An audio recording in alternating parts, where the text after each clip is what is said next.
as data generators. Well, I guess this is the only slide you will see this robot, because in today's presentation, we don't use this robot. But why I use this? Because this is our startup Galaxy. So if you need a robot, mobile robot, you can contact me, so you can get one. But of course, you need to pay. So today, I think many people talk about foundation models, etc.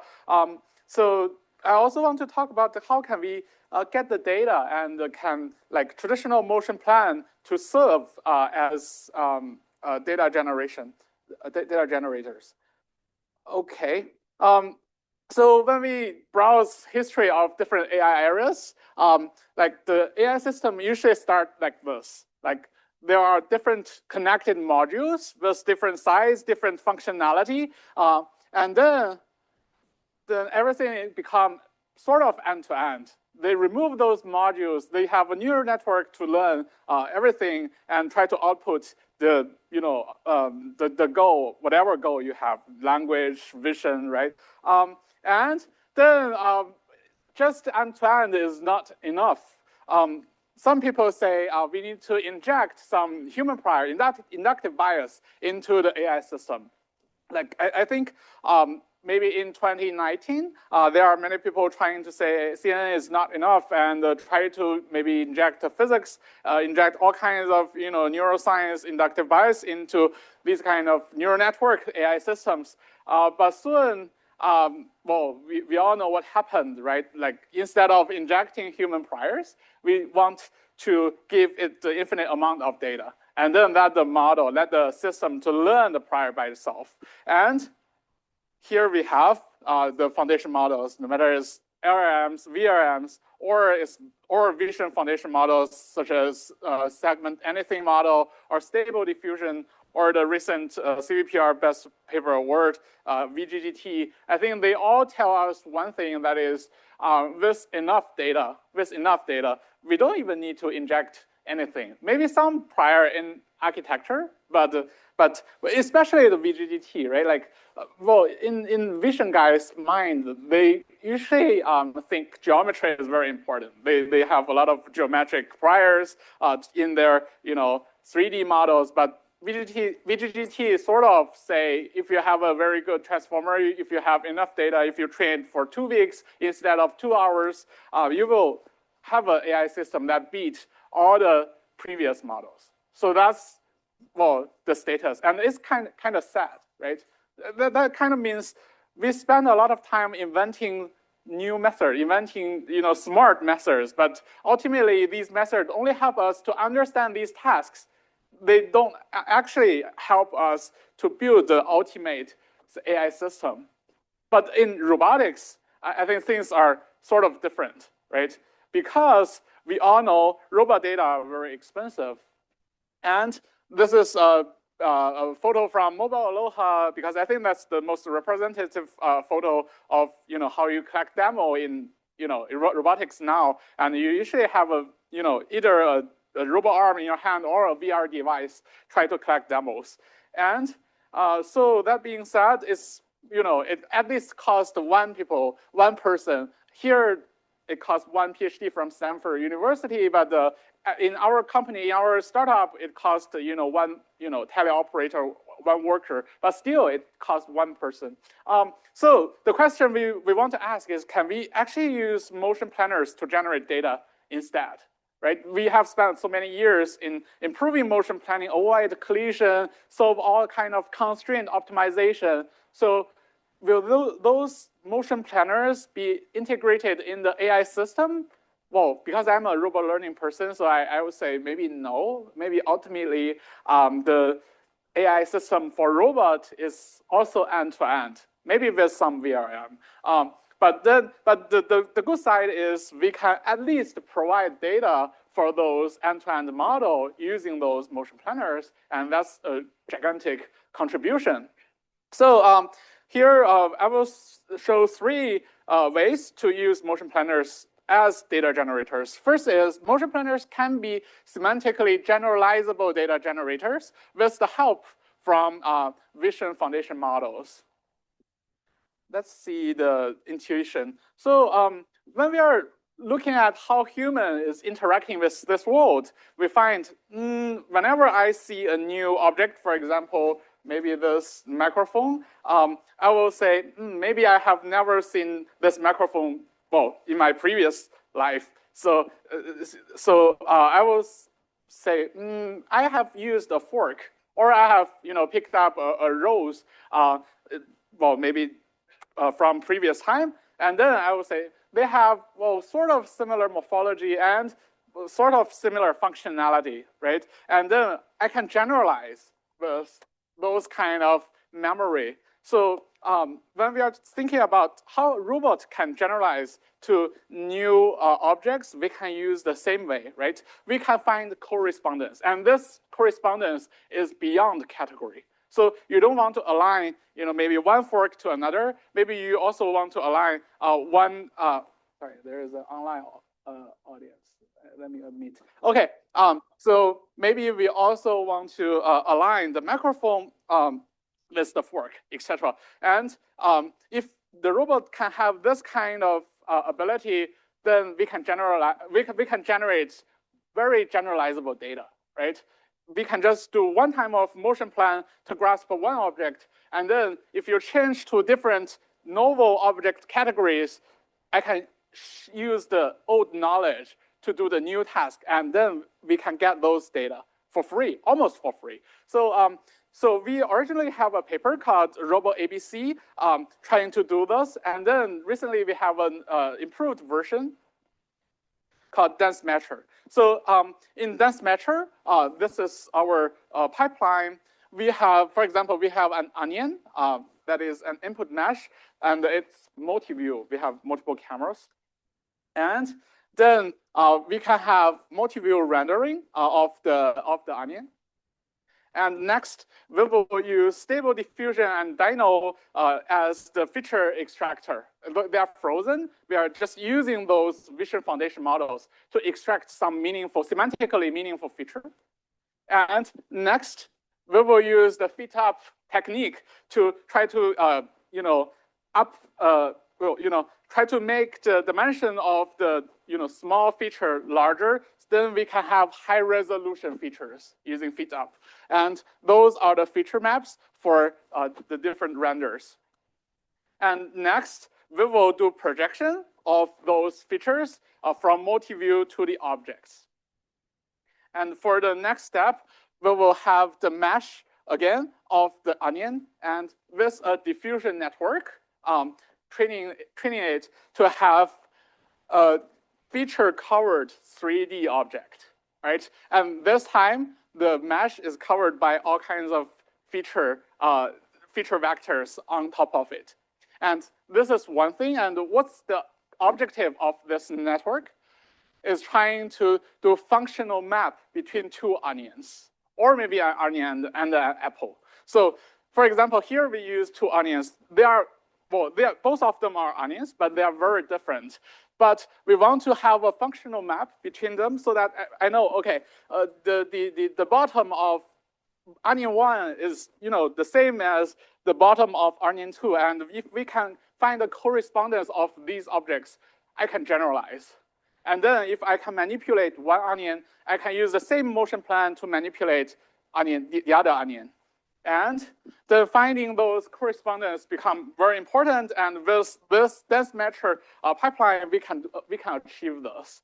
And after this, now we have feature correspondence between onion 1 and onion 2. Then what can we do with robotics, or can we generate some motion plan? So here we use another object that is a banana. We have human data, human demonstration. One human trying to peel the banana. This is just a human demonstration. And using dense matcher, we can align one banana to another banana. Although they are different, their mesh are different. Their geometric features are similar but different. And then we can transfer these knowledge to the robotics, to the robot arm. And we just use some technique like any grasp to find the grasping point and try to do banana peeling on the robot arm. So this way, we can do motion plan for one object and generalize to a category of objects or multiple categories of objects. And let's see the video. So on the left is the human demo.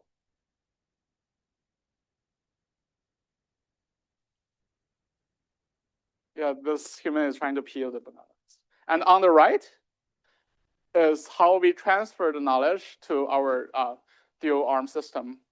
And one arm is trying to pick up the banana, and the other one is trying to peel the banana. And this is purely learned from the video demonstration without any new demonstration collection. So in this way, we can generalize one motion plan to multiple semantically meaningful motion plans. And these data can be useful for imitation learning, can be useful for VLAs.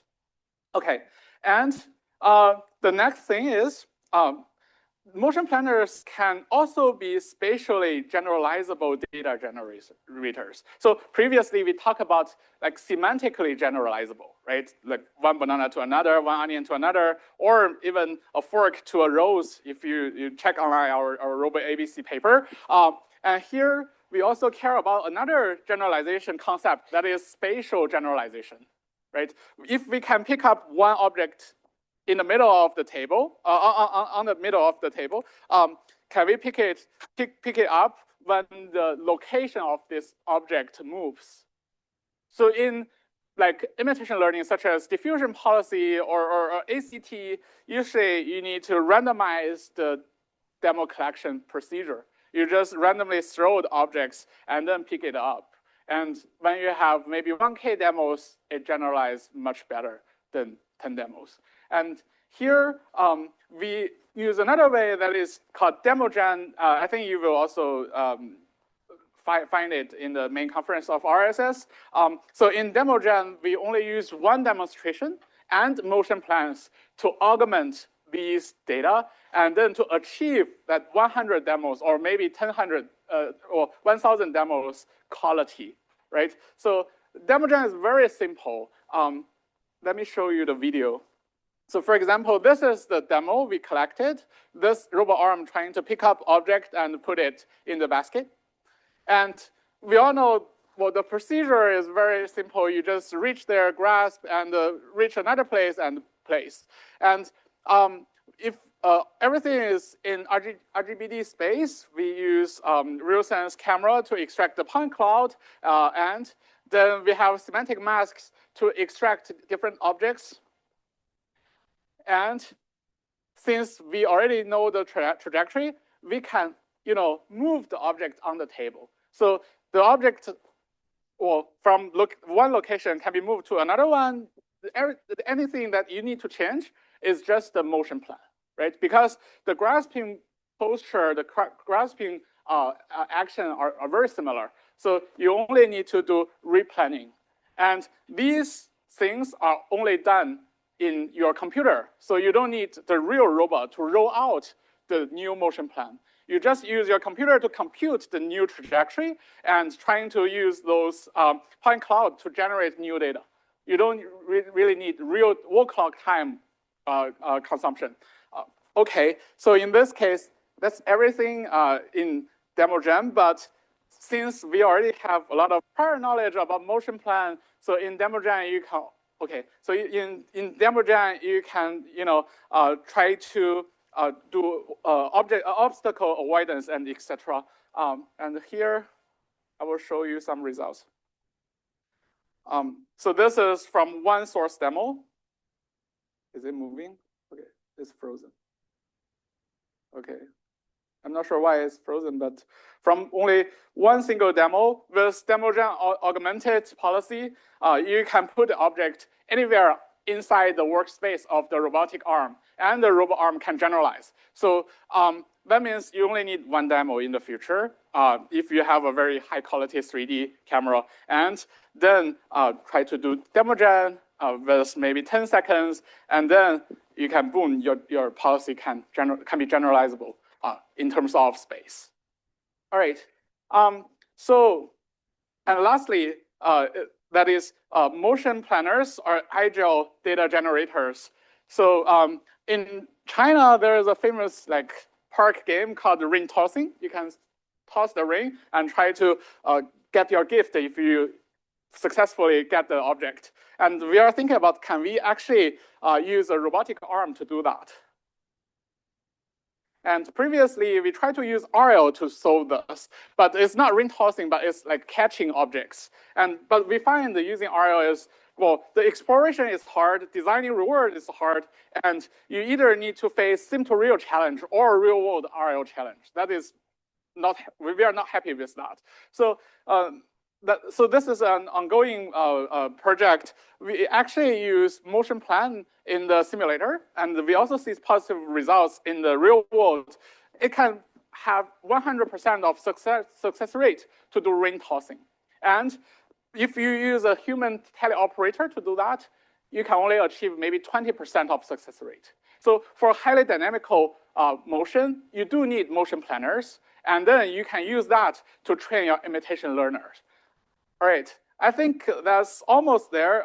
Well, motion planners are, of course, useful in multiple other areas. For example, when your robots have non-human morphologies, like drones, snake robots, or in some unsafe areas. Well, ultimately, if end-to-end model robot foundation models eat it all, like, where do we live, right? So at least those planners with existing foundation models can provide rich data and label for those robot foundation models. And so in the future, we will have human video data, simulation data, real teleop data, and real motion planned data. And I think in the future, we will think more about how can we leverage heterogeneous data, including motion plan data, and to train our VLA or fast imitation learners. And that's it. Thank you. Thank you so much, Huazhe, for the amazing talk. We'll have a quick question. Does anyone have a question? Sorry, so thanks for the talk. I think the one thing I missed was, how do you go from the one demonstration to the, I guess, motion planning problem setup such that you can generate lots of variations of that? Is that what you use the VLM for? Yeah. So for example, in demo jam, we have one object on the table, and then maybe so in the point cloud space, we can move the object to another location, and to the new location, you might have some obstacles in between, or have some other things, and then you can use your motion planner, try to plan a trajectory to reach those new objects, and the whole procedure you can just use traditional motion planners, and those can be saved and used as data for imitation. Yeah, I guess the question I was asking is, how does the traditional motion planner know that that's the problem that it's trying to solve in the first place? Oh, okay. Yeah, with foundation models, like vision foundation models, like diffusion or Dino can provide meaningful features, or VLM can provide, even language. Got it. Thank you. Yeah. Thank you. In the interest of time, we'll move on to the next speaker. Let's